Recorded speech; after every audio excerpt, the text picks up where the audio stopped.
नमस्कार मित्रांनो एखादी स्त्री जर तुमच्यावर खरं प्रेम करत असेल तर तिच्या या बॉडी लँग्वेजवरून तुम्ही सहज ओळखू शकता की तिचं प्रेम खरं आहे. मित्रांनो, नंबर 1, तुमच्यासोबत वेळ घालवण्याचा प्रयत्न करतात.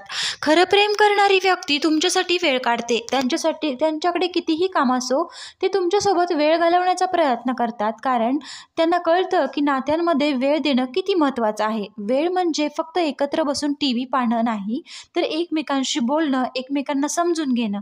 तुमच्या पार्टनरसाठी तुमचा वेळ महत्त्वाचा आहे की नाही हे तुम्ही त्यांच्या वागण्यावरून लगेच ओळखू शकता. जर ते तुम्हाला नंतर भेटूया असं सारखं म्हणत असतील किंवा नेहमीच त्यांच्या कामात ते व्यस्त राहत असतील तर काहीतरी गडबड आहे. या उलट तुमच्यावर खरं प्रेम करणारी व्यक्ती तुमच्या बिझी शेड्यूलमध्येही तुमच्यासाठी 1 मिनिटाचा कॉल किंवा एक मेसेज करण्यासाठी वेळ काढेल.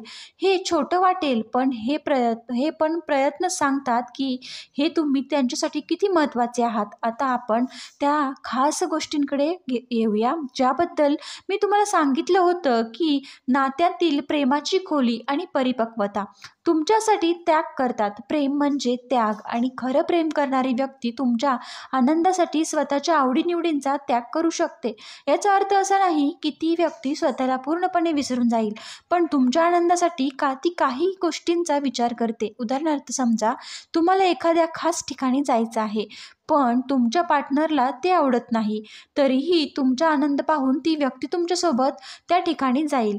किंवा तिला तिच्या मित्रांसोबत बाहेर जायचं आहे, पण तुम्ही एकटे असाल तर ती तुमच्यासाठी तिच्या मित्रांसोबतचे प्लॅन्स रद्द करेल. हे छोटं वाटेल, पण हे त्यागाचं आणि प्रेमाची खरी ओळख देतात.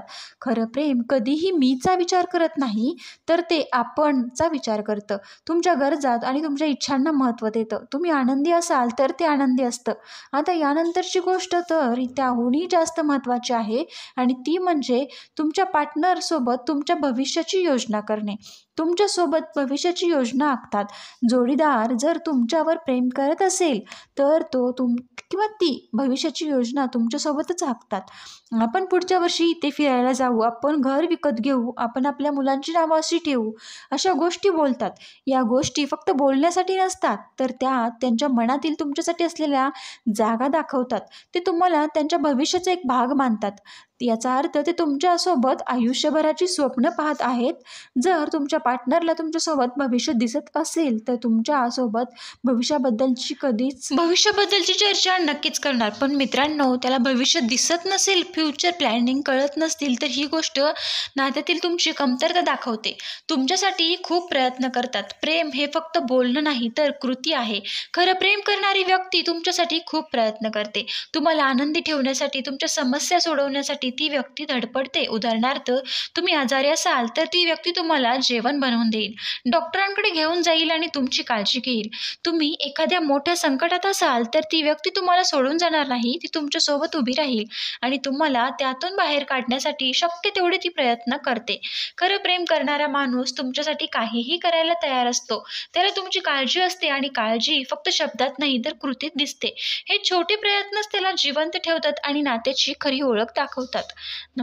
तर तुमच्यासोबत सुरक्षित वाटतं. तेव्हा शेवटी आणि सर्वात महत्त्वाचं म्हणजे खरं प्रेम करणारी व्यक्ती तुम्हाला सुरक्षित वाटू देतं. तुम्ही त्यांच्यासोबत असताना तुम्हाला कोणतीही धोका किंवा भीती वाटत नाही. तुम्हाला त्यांच्यावरती पूर्ण विश्वास असतो. ही सुरक्षा फक्त शारीरिक नाही तर मानसिक आणि भावनिक देखील आहे. आणि तुमच्या पार्टनरसोबत मोकळेपणाने बोलू शकता, हसू शकता, रडू शकता.